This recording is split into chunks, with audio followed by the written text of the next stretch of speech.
Padahal kita tahu kematian itu haqqul yakin, semua bakal mati. Kalau ada yang boleh kekal, itu Nabi Muhammad sallallahu alaihi wasallam.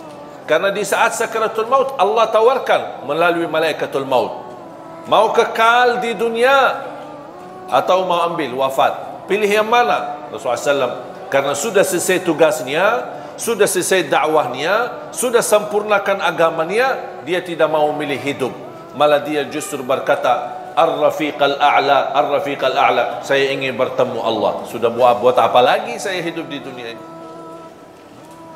Makanya Rasulullah SAW bersabda, Man ahabba liqa Allah, ahabba Allahu liqa'ah. Barang siapa yang mencintai bertemu Allah, Allah juga cinta dan sayang bertemu dengan kita.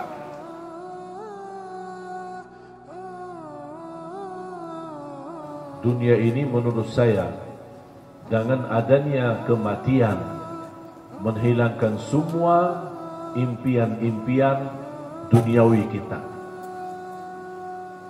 Berjabat, hilang nikmatnya jabatannya dengan kematian. Kekayaan, tak ada artinya kekayaan dengan menghadapi kematian. Semua hilang, bahagia, nikmat yang kita rasakan sudah hilang, tak ada artinya. Makanya dunia ini tak ada arti. Mengapa dunia ini tak ada artinya?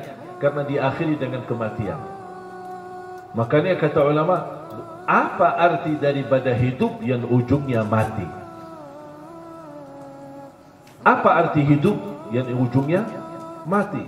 Arti hidup yang sesungguhnya yang tidak ada kematian sama sekali. Itulah hidup nanti di surga, di akhirat. Itu kalau sudah dibangkit oleh Allah, tidak boleh mati lagi selama-lamanya. Dan kita tinggal milih, mau menjadi neraka, ahli neraka selama-lamanya, atau menjadi ahli surga selama-lamanya. Ketika sudah selesai hisab, ahli neraka masuk neraka, ahli surga masuk surga, Allah Subhanahu wa taala memanggil mereka dan Allah tunjukkan kematian ini dalam bentuk seekor kambing. Al-maut dibentuk dalam seekor kambing dan disembelih kematian itu. Allah tunjukkan, apakah kalian tahu kambing ini apa? Semua jawab, ahli neraka dan ahli surga. Inilah al-maut, kematian.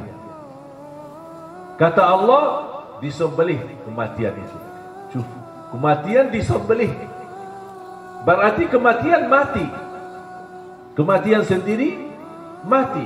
Habis itu kata Allah, ya ahlan nar hayatun fala maut, wa ya ahlal jannati hayatun bila maut. Wahai ahli neraka, hiduplah selama-lamanya, tidak boleh mati. Ya ahli surga, hiduplah selama-lamanya, tidak boleh lagi mati.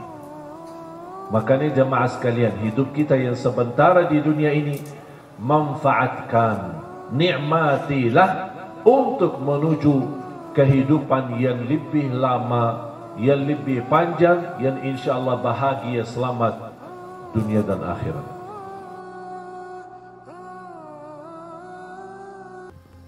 Inilah kuburan kota dan kuburan yang sudah berusia sebelum tahun Masehi. Yang kita hanya melihat dari bangunan kota ini sudah yang tersisa sedikit. Kira-kira apa yang tersisa dari tulang-tulang mereka.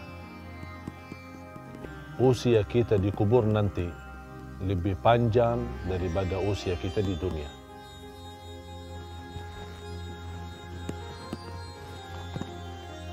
Ingat mati sebenarnya sebuah amalan yang menyadarkan kita. Bahkan Rasulullah SAW bersabda, cukup ingat mati menyadarkan.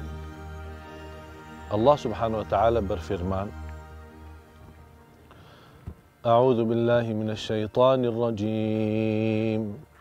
Kullu nafsin dha'iqatul maut. وإنما توفون أجوركم يوم القيامة فمن زحزح عن النار وأدخل الجنة فقد فاز وما الحياة الدنيا إلا متاع الغرور. Sadaqallahul azim. Semua yang bernyawa akan mati. Nabi Muhammad sallallahu alaihi wasallam sebaik-baik manusia sudah merasakan kematian. Para sahabat pun sudah merasakan kematian. Siapapun yang bernyawa dari seluruh makhluk, termasuk malaikat, akan merasakan kematian. Hanya Allah subhanahu wa ta'ala yang maha hidup. Allahu la ilaha illa huwal hayyul qayyum. Pemirsa yang dimuliakan Allah subhanahu wa ta'ala, ingat mati adalah selalu membuat kita istiqamah beramal salih, menjauhkan kita dari fitnah dunia, menjauhkan kita dari berlebihan mengurusi dunia. Boleh kita urus dunia, tapi juga jangan lupa mengutamakan akhirat. Akhirat adalah hidup kita selama-lamanya. Tapi sebelum kita menuju akhirat, pasti kita akan masuk ke rumah kita yang baru, adalah kuburan. Kita akan sendiri di tempat yang sempit dan gelap. Ingat selalu mati, akan Allah subhanahu wa ta'ala membukakan jalan untuk selalu kembali kepada Allah.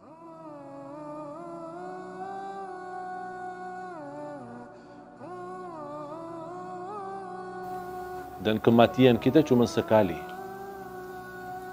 Tidak akan mati lagi. Kalau sudah meninggal dunia dan kita pisah dari dunia menuju ke akhirat melalui proses di alam barzakh, kuburan kita menghadap mungkar nakir kita, kemudian bisa kuburan kita menjadi taman dari taman surga, bisa jadi lubang dari lubang neraka, dan yakini kehidupan kita nanti di alam kubur jauh lebih panjang daripada hidup kita di dunia. Ada orang di bawah kuburannya masing-masing itu sudah ratusan tahun. Padahal usia mereka ada yang masih muda, bahkan ada yang masih bayi. Habis kita dibangkitkan oleh Allah Subhanahu wa taala, sekian tahun kita di alam kubur, dibangkitkan oleh Allah Subhanahu wa taala, terjadilah hari kiamat dan kita akan menghadap Allah untuk dihisab. Habis proses hisab, fariqun fil jannah wa fariqun fis sa'ir. Satu golongan masuk ke surga dan satu golongan masuk neraka. Dan disitulah makna kehidupan yang abadi. Bisa abadi di neraka, bisa abadi di dalam surga. Kita sebagai orang beriman sudah dijaminkan kita tidak akan dikekalkan. Bagi orang yang berdosa dan bermaksiat tidak akan dikekalkan di neraka Jahannam selama dia membawa kalimat la ilaha illallah. Man qala la ilaha illallah khalisan min qalbih harramahu Allah 'ala an-nar. Di riwayat adkhalahu Allahul jannah. Diharamkan, dikekalkan di neraka Jahannam bagi orang-orang yang membawa kalimat la ilaha illallah. Artinya kalau kita orang-orang yang suka mengucapkan kalimat itu tapi tidak mengamalkan isinya, tidak membatuhi aturannya, bisa jadi gara-gara dosa maksiat, kelalaian kita bisa menantarkan kita ke neraka. Tetapi salah satu jaminan tidak akan kekal di neraka Jahannam adalah la ilaha illallah.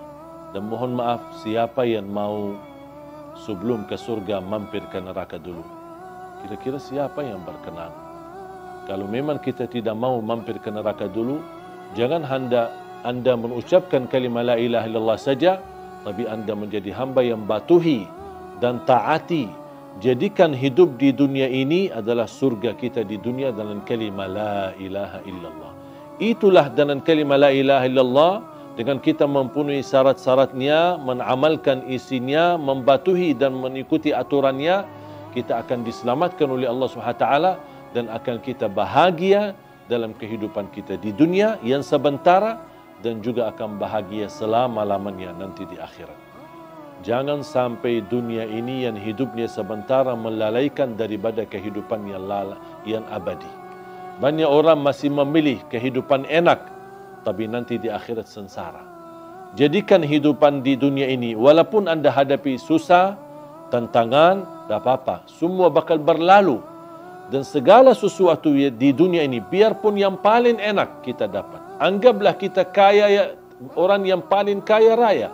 Tapi ujungnya mati, buat apa kekayaan itu? Buat apa kemewahan itu?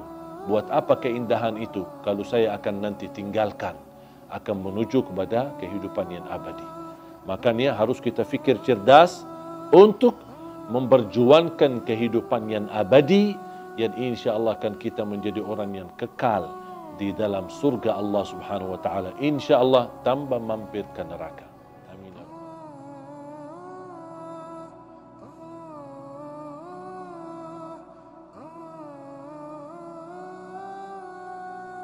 Bismika Rabbi wada'tu jambi wa bika arfa'hu fa in amsakta nafsi farhamha. Ketika saya baca fa in amsakta nafsi farhamha, saya bisa merasakan ketika Allah wafatkan saya malam itu, dan saya sangat memohon rahmatilah aku ya Allah.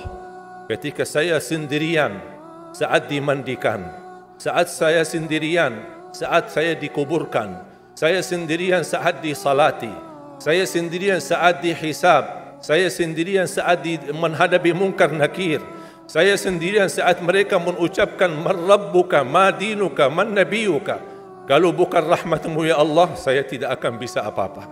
Saya tidak bisa nyaman, saya tidak bisa selamat, saya tidak bisa bahagia. Bagaimana kuburan yang sempit dan gelap bisa menjadi kun fayakun raudatum min riyadil jannah, taman dari taman surga. Bahkan Allah tunjukkan posisi kita di surga. Makanya seorang hamba yang bisa melihat posisinya di surga, dia berteriak, ya Allah, aqimis sa'ah, segerakanlah datangnya hari kiamat.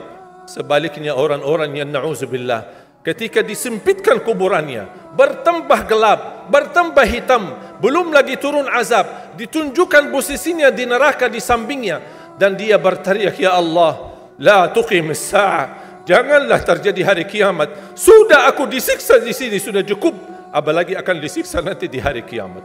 Makanya ketika saya baca Bismika Rabbi wada'tu jambi wa bika arfa'hu fa in amsakta nafsi, ya Allah, kalau memang nyawaku malam ini dipertahankan, rahmatilah ya Allah.